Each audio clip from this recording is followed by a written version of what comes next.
everyone. Welcome to the Ashley Barlow Company podcast. I'm Ashley Barlow, your host.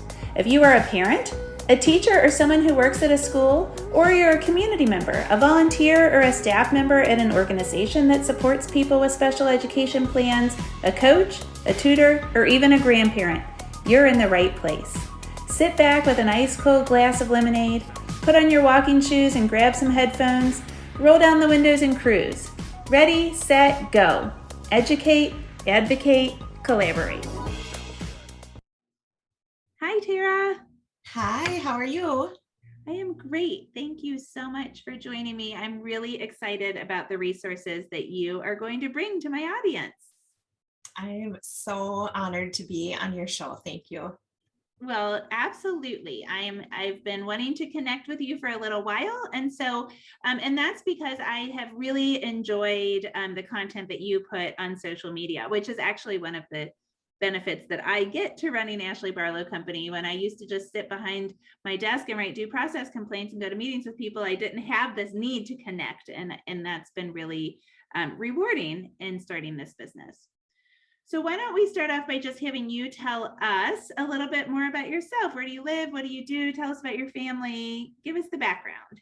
All right. Well, my name's Tara Tuchel. I'm a speech language pathologist, and I've been working at the early childhood level for over a decade now. My minor in college was actually early childhood education, so it kind of fits that's where I ended up. I live in Wisconsin, but I live on the border of Minnesota. So I live in Wisconsin, teach in Minnesota. So we call this area Minnesconsin. That's how it's known here. But I am a Packer fan. All the important stuff. A little bit about me. I am engaged in planning a wedding, getting married in September.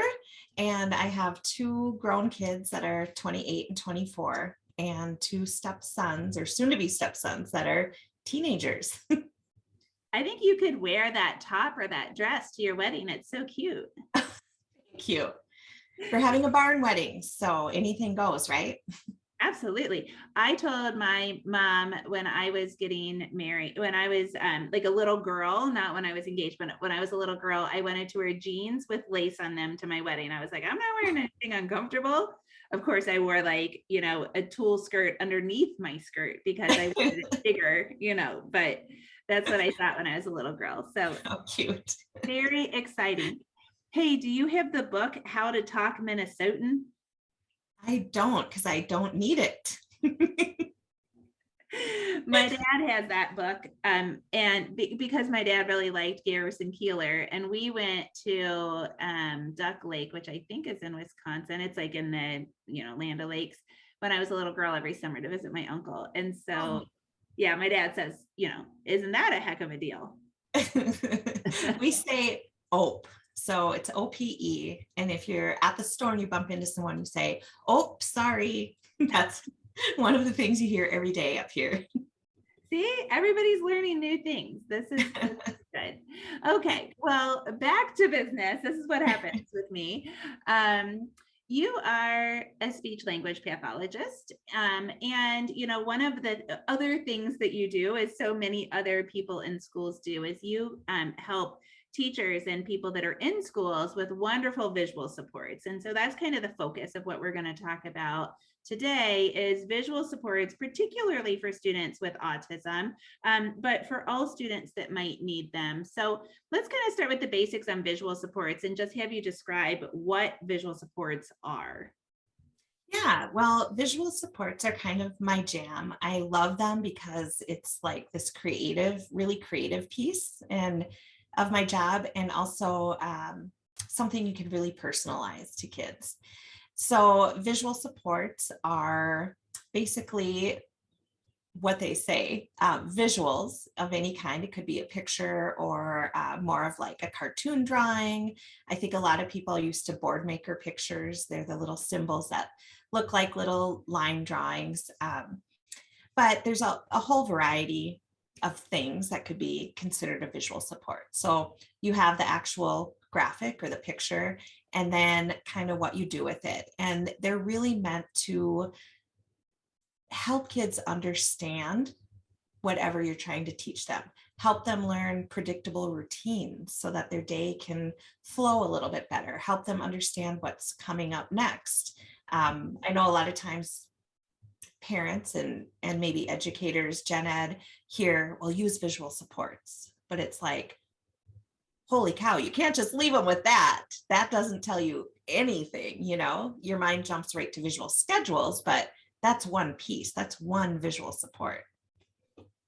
Yeah, yeah. And I think that's a really, kind of important point to point out, because that happens in meetings all the time where people say, well, we have a visual schedule and maybe like social stories or something like that. And I'm like, well, okay, great. But I mean, how are we using visual schedules, and how many are we using during the day? Do we have schedules for like what's happening in each individual 5-minute time period or 45-minute time period? Do we have them for the entire day? What do the visual schedules look like? What do we need them to look like? What's the consistency with which we're using them? That kind of thing. And that's hard to build into an IEP, but it's certainly a discussion that's worth talking about. Totally. And also, like, what results are you getting with it? So yeah, it's fine if you have a visual schedule or you have one up in front of the class, but if it's not helping each individual student become more independent or reduce their anxiety, help transitions, then what is it? It's just, I don't know, like people say fake data, it's there. Right. That's fine. But if you're not utilizing it for the purpose it's meant for, you should maybe look at something else, a different visual. Yeah, and I think it's important also to say why, why certain students need visuals. And it seems so basic, but this like basic answer is one of my favorite things about raising my son that has Down syndrome, and many characteristics that are similar to a learner with autism. It's that he actually needs something tangible to see. My mom is a retired educator, and we would arrive places and my mom would say to my nephews that are older than my Jack, we have to articulate the desired behavior. So, we're going into church and we remind children to whisper and we remind children to stay in the pew and all of those things. And of course I'm like, wow. And so I'm like, yeah, if you don't like something in church, you say, I object. And they're like, Auntie, okay, Auntie, be quiet, like eat that candy that you brought. But maybe that's why Jack is so wild and free. But for Jack, if we just say be quiet in church, he needs to see that, and he needs to see himself being quiet in church, and he needs to really kind of feel and manipulate what it's like to be quiet in church. How long does he have to be quiet? So maybe a visual for him isn't just like a person with their finger up to their mouth, but we might also need to use a visual timer, not in church because it would tick, but just a line that we color in, and as we tick the 5 minutes or the 15 minutes off during church so that he understands, like on a 5-hour car ride, we color in every hour so that he sees where we are in the car ride and that kind of thing. Actually, we can't do 5-hour car rides because we would all probably die. But all of those visuals, like sometimes we have to layer them on top of one another. I don't know if you have any comments. Absolutely. Oh my gosh, I hear you, because once you have some of these basic visual supports and like predictable systems in place, then they start to all work in tandem. So as you're talking about your son, I have a visual here. So if you're listening to the podcast, I know Ashley puts this up on YouTube also. So hop over there if you want to see it. But when you were talking about being in church, here is a star chart. And this star chart is not a behavior thing. It's not like, oh, you earn a star for sitting quietly. It just shows the passing of time. So this is one visual support that you can teach as a system, meaning you can use it in multiple places, like not just at church. It could be we're at the park, we're at the grocery store. Okay, and it can just show what's next. So if you have at the end here a picture of the car, okay, 5 stars, then we go to the car. And then as you go along, they can help you as they learn it, put the stars on. My students on the playground, we use this every single day on the playground, and we have 2 of us adults walking around. And as we're helping facilitate play and moving around the playground, we check in with kids and say, okay, 2 stars, 3 more than bus, because we always go at the end of the day. Okay, 3 stars, 2 more than bus. And we know the kids get it when they see us coming with the star chart and they run away. They're like, oh, I don't want to have anything to do with her because I want to stay in the playground. But that means they're understanding it. So if you over practice this, you can use it in a lot of settings.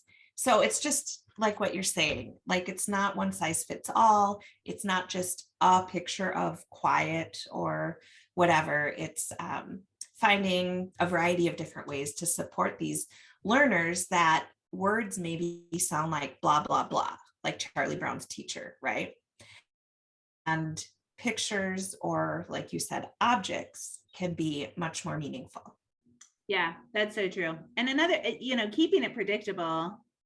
We don't always, I never had even wipes for my babies when they were in diapers. You can't be too perfect, but I always have a napkin and a marker, and so sometimes I will just write 1, 2, 3, 4, 5, and we cross it off, or like Jack's birthday's on the 4th of July. We live in this disgustingly adorable little town where everybody comes to the 4th of July parade and everybody knows it's Jack Barlow's birthday.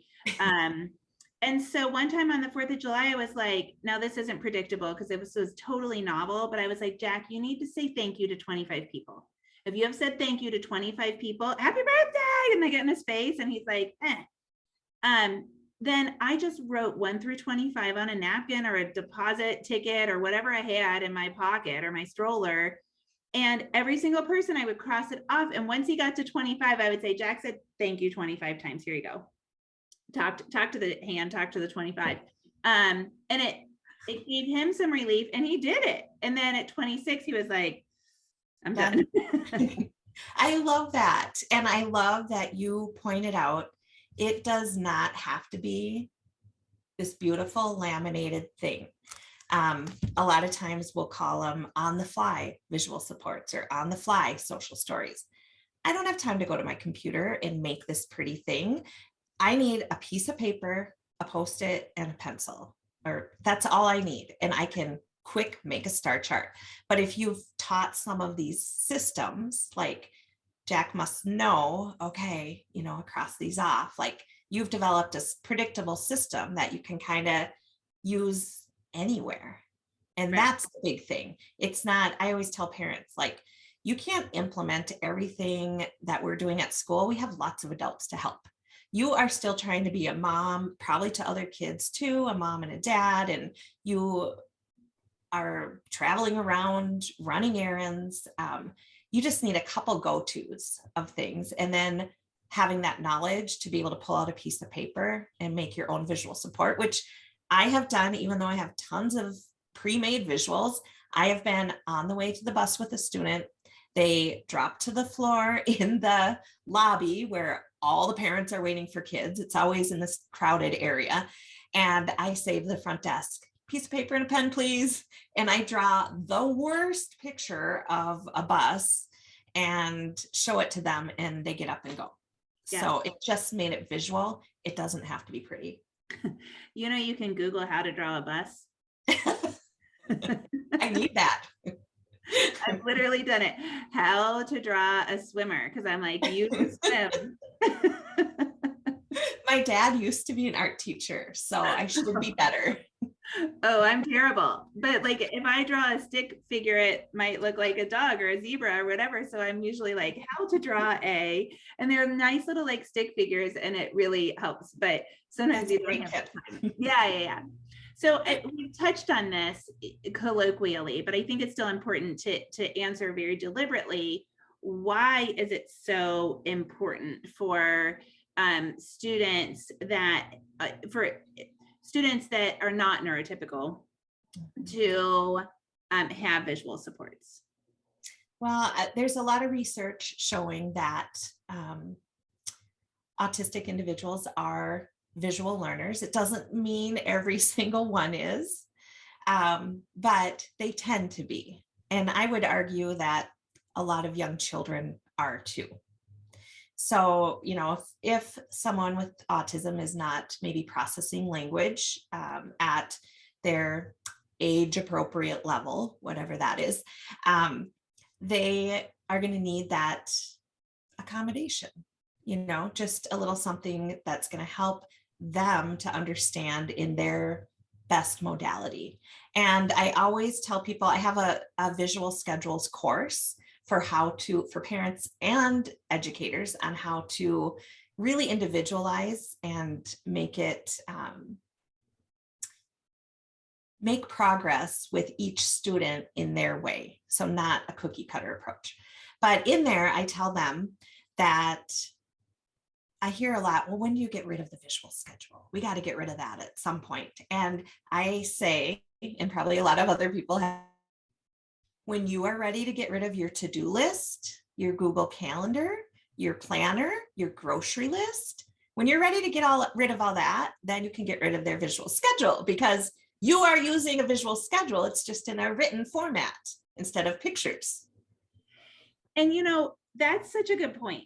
And just like a grocery list, I can do the grocery maybe even 2 or 3 weeks without my list. But boy, on week 3 or 4, it's not happening because I'm now out of the essentials that I normally buy, and everything is a little funky in the fridge and in the pantry. And so we can go through an entire OT session without a visual schedule, but and for Jack now it's usually a written schedule, like a word, a written schedule. But probably the next week we're going to need to go back to that to help him, to give him the supports to do it. And honestly, I realize the busier my life gets, and as I age also, I need more of those executive functioning type accommodations that I provide to myself. I mean, if I have to go pick up a kid, I set an alarm now. Yes. Without even thinking about it, because I need that. And why not access that kind of thing? So yeah, and we all give ourselves supports like that and don't realize they're supports. And I'm someone, like at the store, I even have to cross each thing off the list to make sure I didn't miss something within that list. So when you think about visual schedules and how kids benefit from it, like taking off the picture when you're done with it is like crossing off the thing on the list. It's just in that visual format. And then there's this whole kind of spectrum or variety of schedules. So it's not just board maker pictures on a full day schedule. Like there are object schedules, there are real picture schedules, there are the cartoon-like pictures, the clip art, there are written schedules. So there's a whole variety just within visual schedules. Yeah, so that's a good point. So Jack had board maker schedules, and for him, that still wasn't tangible enough. And one of the most amazing suggestions that I would not have thought of on my own when he was in kindergarten was we brought in an expert to help support his gen ed teacher. And she said, oh, just make all of his visuals pictures of him, because he's young and he's egotistical. And you want to see him, it has to be that concrete, you succeeding. So, like a picture of him coloring is going to help incentivize him to color. And for Jack, it has to be a not busy background, pretty big picture so that he can see it. Well, now he gets these little tiny tiles that are less than 1 inch by 1 inch. And he only needs pictures of himself with his rewards, because he needs to remember, oh, Play-Doh, that's Play-Doh, and he knows what Play-Doh is, but it still helps him so significantly to see his cute little smile holding up that Play-Doh. But I also think it's important to know that we can progress and then regress, and what we need, we might have to go back to object schedules every once in a while, or it depends on regulation too. If someone's dysregulated, they're gonna go back. They're not going to be cognitively, and this is anybody, when you're stressed, you're not cognitively thinking on your best level, your highest level. And so with visual schedules, there might be certain things where I think of an object schedule, it can be as simple as, when you have a little one that's like 1.5, you might show them a diaper and they know that means, oh, we're going to go in the bathroom. They might run from you, but they know what it means. So an object schedule can be as simple as that. Having little things like a paintbrush means we're going to go to the art area, stuff like that. So, sometimes we have periods of time, I don't know if Jack is like this, where maybe I'll have a week or two where my student is just really dysregulated. I don't know if there's something underlying, like if they're a little bit sick or just they kind of revert back, like you say. And that might be some of those times where we put in some of those extra hands-on, tangible supports to help. Yeah, absolutely. I agree entirely. So I think we should probably talk about some of your favorite visuals. Obviously, we've talked a lot about visual schedules. I'll kind of, I don't necessarily have favorites because this is not, a super area of expertise for me, but I'll tell you, I went to this place in Denver years ago, probably almost 10 years ago. It's called Brewabilities. I think it still exists. And they employ only people with disabilities. And it was my favorite thing about being there was all of the visuals. I mean, the bathroom had visual schedules for every single employee because no two employees needed the same thing to remind them to how to go to the bathroom, how to wash their hands, what they needed to do to satisfy the health department, all of those things. But then like the beer brewing areas had all these visuals of how to do it, the recipe, and some were very complicated and some were very much broken down. And I was like, yes, the entire walls of this place are covered with things that each individual person can access. And it just felt like such a moving, breathing process of support that I'm still joyful talking about it 10 years later. So that's my favorite, is just the comprehensive uniqueness of the ability to support somebody visually. But you probably have more to say. I absolutely love that story. And I want to go there, by the way. In the town I live in, a former high school special ed teacher started a business, and he just does that now, like a nonprofit business called Plantables. And he hires people with a variety of disabilities come in, and they do meaningful work. And so they make these greeting cards that have wildflower seeds in the card pressed in, so that when people get the card, you can plant the card and grow wildflowers. And it's beautiful. And so some of my former students are there. And they're grown up now. And so I went and visited a couple of times, and it's amazing. Like some kids, like you're saying, they have what they need visually to succeed. So as some are doing the recipe and putting in the seeds and all the mud, I don't even know exactly what the ingredients are, but they have one kiddo has iPad where he's just swiping with a picture of each step. And then when he's to the end, that one's done. And then he can start over, swipe. So, we didn't even touch on that piece. There's a lot of digital opportunities too, which is fantastic. But seeing them really individualize to what each person needs is amazing. So, and you asked if I have favorites. I definitely have favorites. And I actually have a free resource that includes all my favorites. It's called the Visual Support Starter Set. And it's kind of like over the years, especially with early childhood, these are the ones I've seen work over and over and over with almost all of my students. So usually it's not cookie cutter, but we build in a few systems that everyone understands. And, if I happen to have a child that doesn't understand it, we do something else. But I'll share a couple of them with you. So the weight mat is one, and it's just, if you're listening to this on the podcast, I'm showing a picture. It's just a paper-sized picture with two hands on it, and it says weight. Ashley style, you can just make your own on a piece of paper. Doesn't have to be pretty like this. But this one, my kids would be like, wait, is that a turkey or is it a hand? I'm confused. Right. That's why I don't draw them. Right. Yeah. So this is like, I have a lot of students, autistic students, that love to carry a million things in their hands. And I do not mind at all if they carry all these transition objects or things that make them feel comfortable. So they might have a whole bunch. Well, they get to a table to do some work or an art project or something. And how am I going to get these out of their hands? Because if I try to take them, they're going to think they're going to become dysregulated. We'll just say that, because they're going to think someone's trying to take their stuff and take it away for good. So we have taught in my classroom this weight mat. And so you just set it down on the table wherever you are. And at first you kind of show them, okay, we're just going to put it here on the weight mat. And then you leave it right by them. So you're not removing it from the area. They're not going to be anxious. Once they learn and trust you that you're not going to take it, they come over and willingly, I mean, this is 3-year-olds and 4-year-olds. I had a student, 3-year-old, non-speaking this spring, and we went over to the work area and the weight mat was still up on the windowsill. He grabbed it himself and put his toys on the weight mat. Like, okay, I'm ready.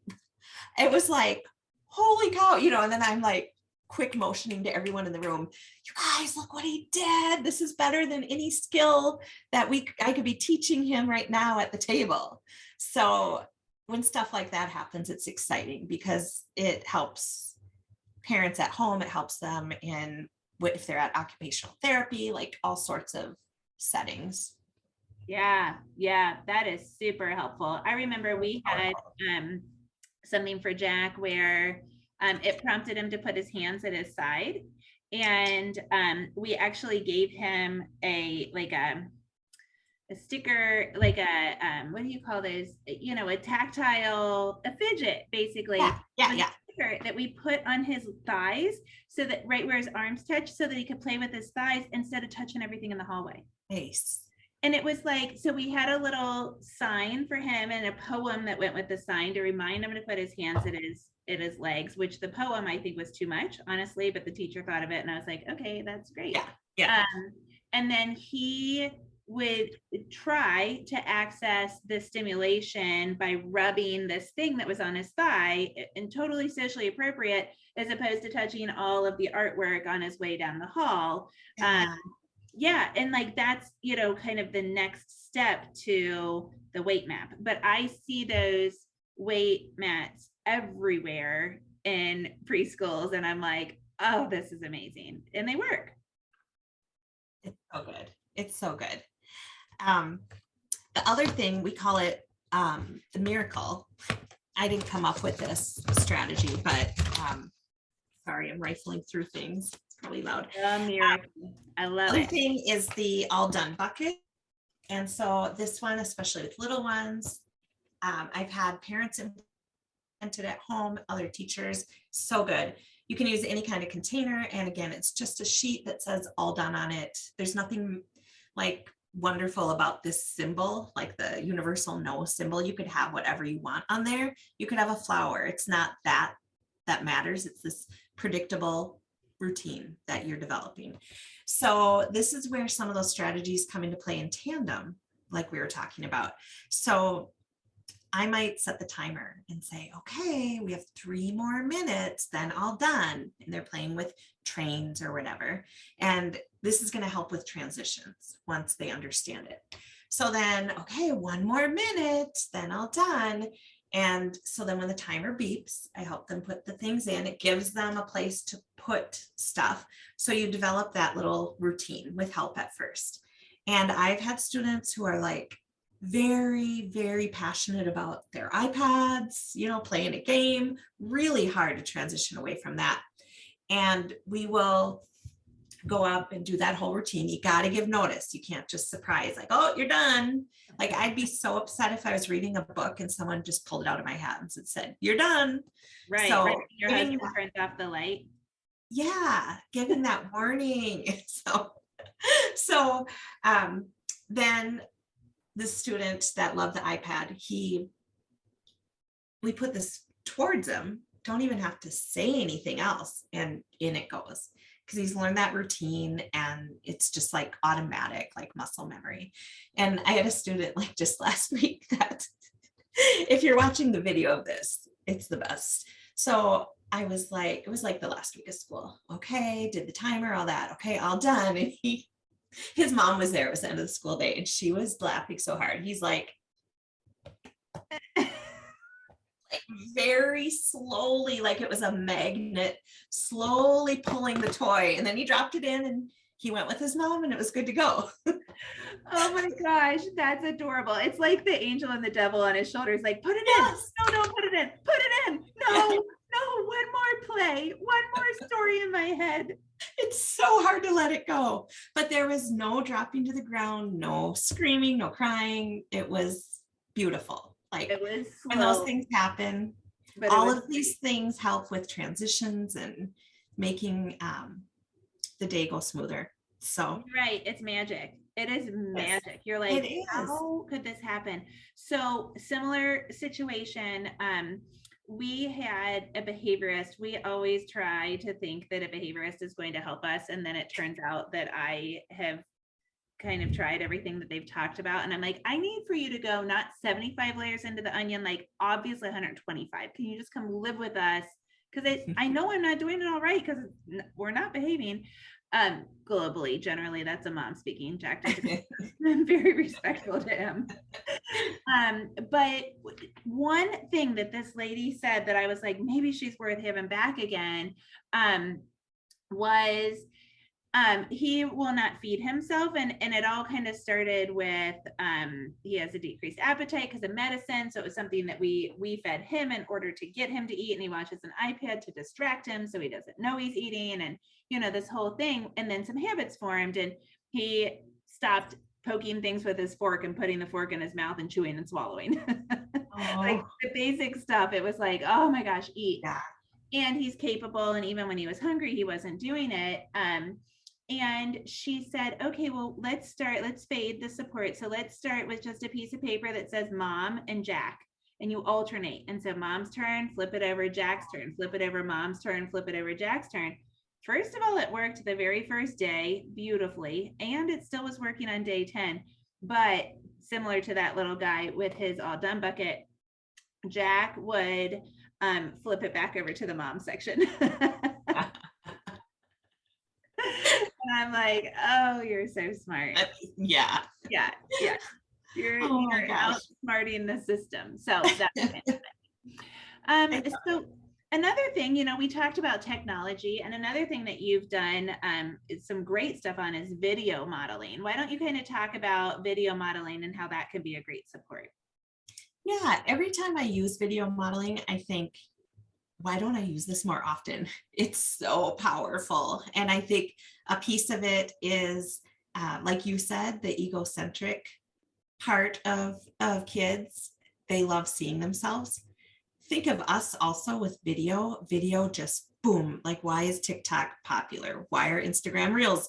It's that you can't look away. You stop your scroll for a lot of videos. So it's just with your brain, it just captures the attention. And my favorite part is using special interests, things that my students are passionate about or fascinated with. I love using that because boom, you've got them. So I think you've probably seen a couple I put on Instagram Reels with Batman. So a student that mom would bring him in, he would drop at the entrance to the school, and just transition into the building was hard. Our classroom is way, way, way in the back of the building. And so he was just having a period of time where he struggled with that. And so Terry, the teacher I co-teach with, she found this like little Batman finger puppet on the floor. And she's like, okay, I'm going to use that. So then she did a little video with Batman walking to the classroom. She did it really quick before class. So Ashley, it's like when we were talking about, you can make a visual support on a pad of paper. Same thing, video modeling.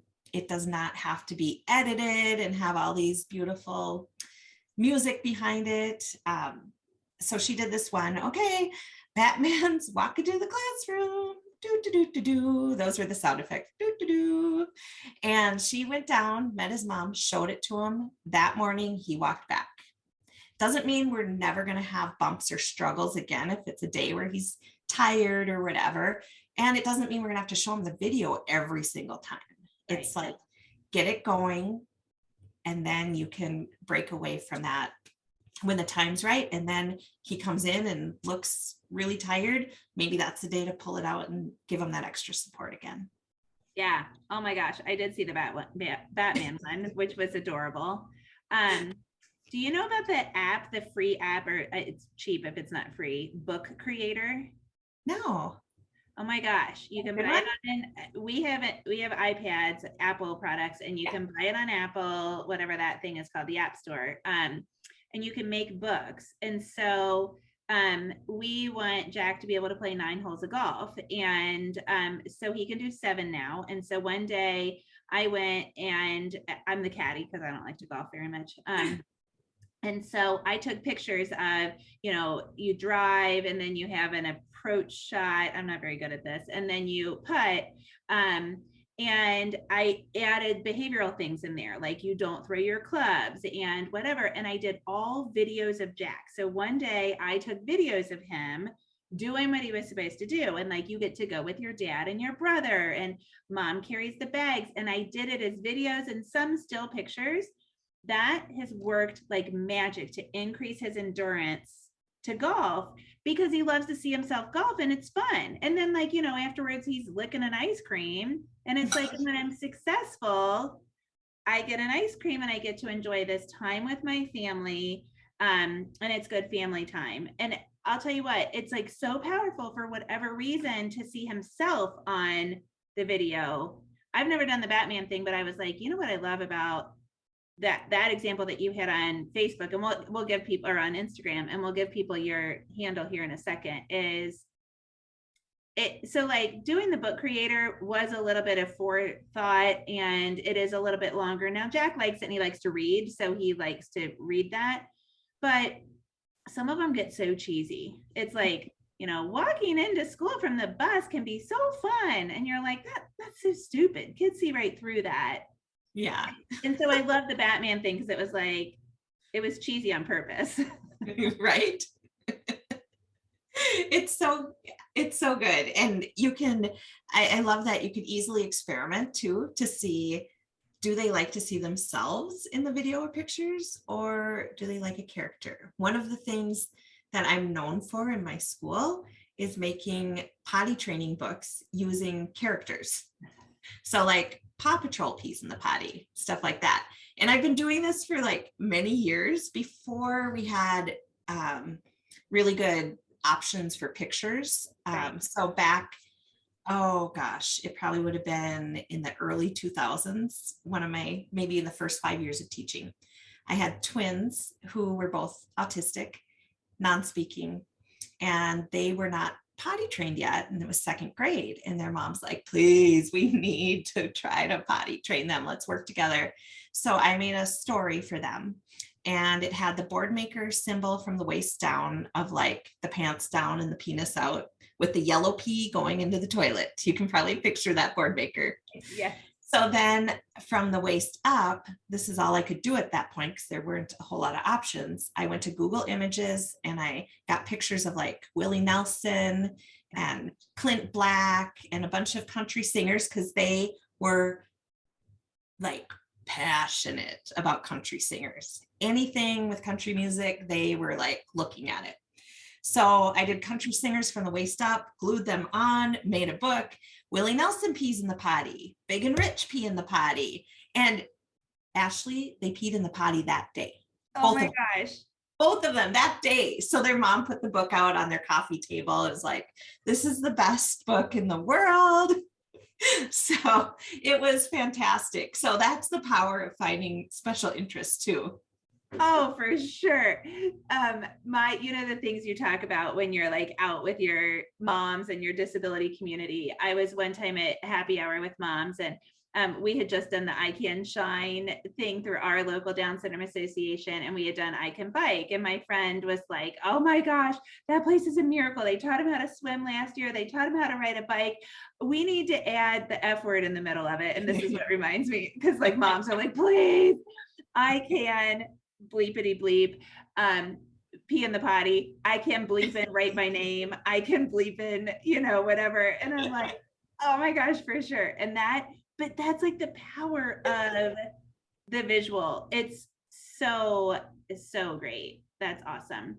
So last question is, I feel like so many IEPs and classrooms are set up with great visuals. However, the implementation is not always ideal. So any tips for utilizing the supports?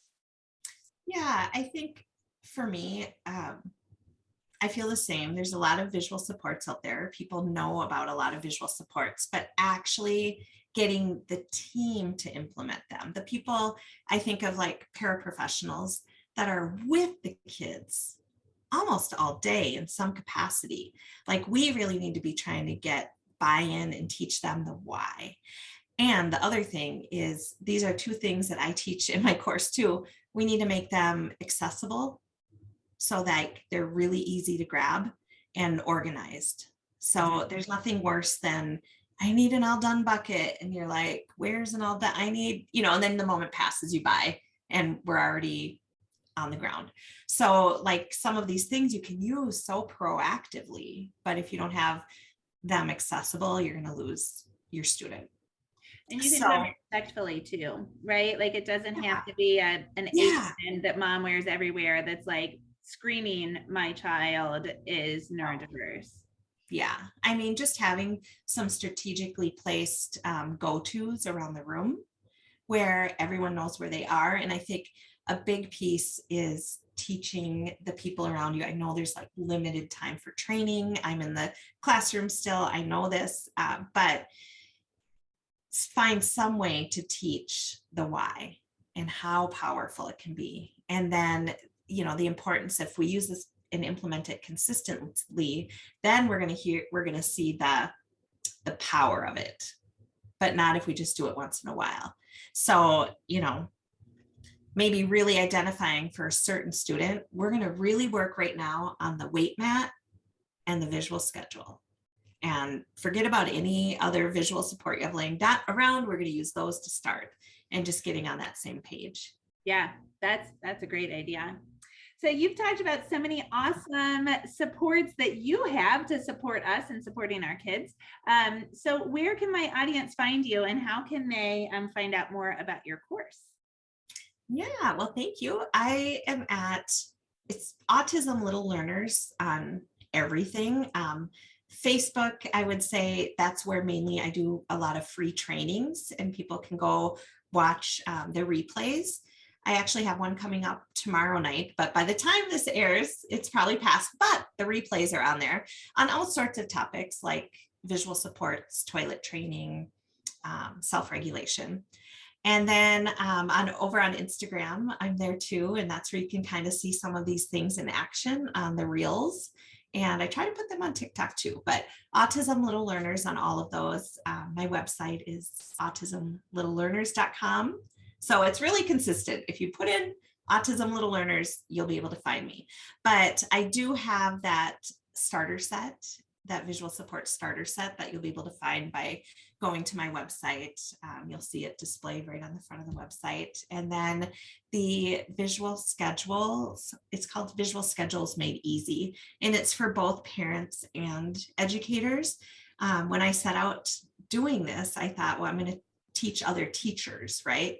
Well, the parent community was so thirsty for information, training, supports that they became a big part of my community. And it's been a blessing because having their perspective is huge. And I always say, like, as part of an IEP team, we're all on one big team together. And so the same is for all of this, whether it's simple visual support or a course, we can all benefit from the same information and working together.